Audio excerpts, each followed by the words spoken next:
Upaya Anies cari simpati publik dengan stop mengkritik Jokowi. Permintaan bakal calon presiden dari Koalisi Perubahan untuk Persatuan atau KPP Anies Baswedan agar relawannya tidak mengkritik pemerintahan Presiden Joko Widodo menimbulkan tanda tanya. Pernyataan Anies itu disampaikan dalam acara temu relawan Anies Sejateng di Semarang Minggu 20 Agustus 2023. Anies saat itu meminta relawan dan pendukungnya tak perlu lelah mengkritik pemerintahan Jokowi saat ini karena sudah akan berakhir masa jabatannya. Kalau 2024 gimana? Sudah selesai, buat apa dikritik, nggak ada gunanya. Sudah, kita katakan kami tidak sedang bicara masa lalu, kami sedang berbicara masa depan, kami berbicara Indonesia yang lebih baik, kata Anies. Anies meminta relawan dan pendukungnya tak menggabungkan upaya mengkritik dengan berkampanye. Anies menyilakan pendukungnya mengkritik Jokowi dan pemerintahannya, tetapi jangan sambil mendukung dirinya. Kalau mau mengkritik pemerintahan sekarang silahkan, tapi jangan sambil mendukung Anies. Dipisah, kalau mau mengkritik saja, kalau mau kampanye, kita kampanye saja. Jangan digabung. Jelas Anies. Soal kritik, Anies sempat menyuarakan revisi Undang-Undang Informasi dan Transaksi Elektronik atau ITE.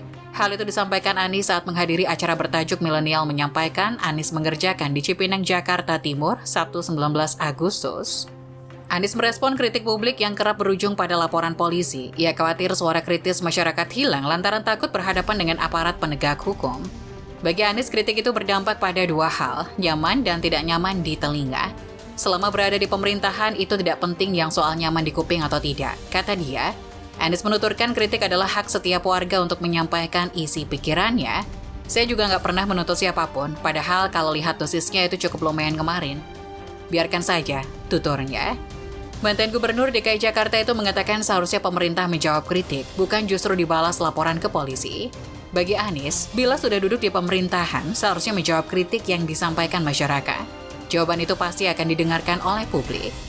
Ketika jawabannya bagus dan benar, publik akan percaya, ucap Anies. Oleh karena itu, Anies menilai jika pemerintah tidak ingin dikritik, maka harus membuat kebijakan pakai akal sehat, data, dan fakta. Anies menegaskan dirinya merasa tidak perlu ada aturan-aturan yang melarang kritik, bahkan pasal-pasal karet dalam Undang-Undang ITE sudah semestinya direvisi, karena itu sungguh merepotkan. Apalagi saat ini sudah banyak korban dari pasal karet tersebut. Ketua DPP Partai Nasdem Effendi Hoiri atau Gus Coy mengatakan sepakat dengan pernyataan Anies.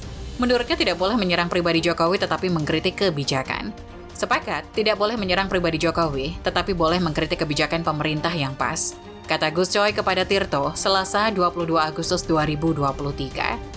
Ia memandang pernyataan Anies itu pesan yang normal dan wajar. Koalisi Perubahan, lanjut ia, sejak awal dideklarasikan mengajak semua pihak untuk berkompetisi dengan gagasan, bukan adu otot, apalagi adu kelicikan dan fitnah. Tak hanya itu saja, kompetisi pemilu juga bukanlah arena perlombaan berbagi sembako dan money politik. Berlomba menawarkan gagasan mewujudkan cita kemerdekaan, terutama bidang pendidikan, ekonomi, dan keadilan sosial bagi seluruh rakyat Indonesia, tutur Gus Coy. PDIP anggap Anies frustasi.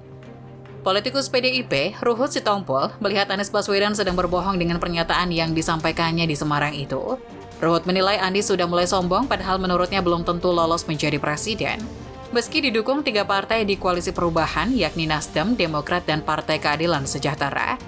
Jadi pernyataan Pak Anies beginilah kalau pembohong menyampaikan pendapat apalagi ditujukan ke pendukungnya. Ada nggak yang dukung dia? Cuma si Surya Paloh, PKS saja setengah hati, apalagi Demokrat. Kata Ruhut saat dihubungi reporter Tirto Selasa 22 Agustus. Ruhut juga melihat pernyataan Anies akan sia-sia bila tujuannya untuk mencari simpati publik. Hal ini karena elektabilitas Anies berdasar hasil survei kerap bertengkar di bawah 2 baca pres lainnya, yakni Ganjar Pranowo dan Prabowo Subianto. Teranyar, survei Litbang Kompas yang menyatakan elektabilitas Anies hanya pada angka 12,7%. Adapun Prabowo berada di atas Anies dengan angka 24,6%, sementara Ganjar di urutan atas pada angka 26,9%. Survei itu dilakukan pada periode 27 Juli hingga 7 Agustus 2023. Adapun survei ini melibatkan 1.364 responden di 38 provinsi yang tersebar di 331 desa, kelurahan di Indonesia dengan margin of error survei lebih kurang 2,65%. Kalau dia ngomong begitu, nggak ada mencari simpati. Surveinya turun, nggak ada gunanya lagi. Cari simpati orang sudah tahu kok. Karena udah frustasi kan, surveinya turun terus. Tutur eks-politikus Partai Demokrat itu, Partai Amanat Nasional atau PAN, salah satu partai pendukung pemerintah saat ini juga tak sepakat dengan pernyataan Anies yang melarang pendukungnya mengkritik pemerintah hanya karena masa jabatan Jokowi sudah selesai. Menurut Waketum PAN Viva Yoga Mauladi, sebagai orang di luar pemerintah, pastinya Anies mengambil posisi antitesa terhadap pemerintah. Caranya dengan menyerang kebijakan pemerintah, mengkritik dan terus melakukan dialektika, kata Viva kepada reporter Tirto Selasa 22 Agustus. PAN memandang Jokowi maupun pemerintahannya saat ini tak masalah bila Anies dan pendukungnya melakukan serangan saat kampanye. Jika menyerang kebijakan, lanjut dia, tentu pemerintah akan menjawab serangan itu berdasarkan pada peraturan perundang-undangan dan fakta di lapangan. Sebaiknya proses dialektika kampanye harus dilandasi oleh sikap etis moral yang adiluhung, bernarasi karena ada data valid, tidak asumsi, tegas Viva Yoga. Kita meneguhkan bahwa insya Allah kita akan bisa mendorong bersama perubahan untuk persatuan, perubahan untuk keadilan, perubahan untuk kebaikan bagi seluruh bangsa Indonesia. Jadi kita kumpul sama-sama di sini meneguhkan dan deklarasi yang disampaikan tadi oleh koalisi KIB, kuning, hijau, biru adalah gerakan arus bawah. Mereka bergerak dengan menggunakan hati nurani. Mereka mengambil sikap bukan karena tekanan, bukan karena iming-iming, tapi karena kepercayaan untuk perubahan yang bisa terjadi di negeri ini. Karena itulah mereka bergerak tanpa ada rasa khawatir. Berani itu bukan karena nekat, berani itu karena sadar bahwa benar.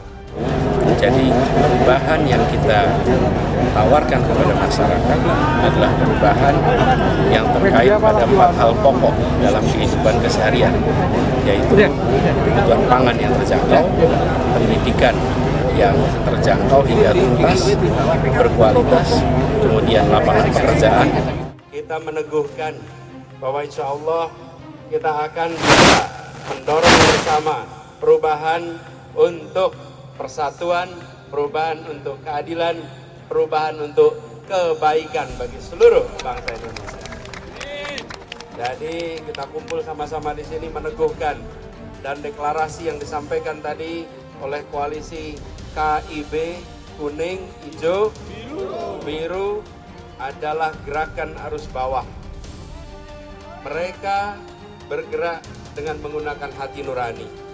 Mereka mengambil sikap bukan karena tekanan, bukan karena iming-iming, tapi karena kepercayaan untuk perubahan yang bisa terjadi di negeri ini. Karena itulah mereka bergerak tanpa ada rasa khawatir. Berani itu bukan karena nekat, berani itu karena sadar bahwa benar. Jadi perubahan yang kita tawarkan kepada masyarakat adalah perubahan yang terkait pada 4 hal pokok dalam kehidupan keseharian, yaitu kebutuhan pangan yang terjangkau, pendidikan yang terjangkau hingga tuntas, berkualitas, kemudian lapangan pekerjaan.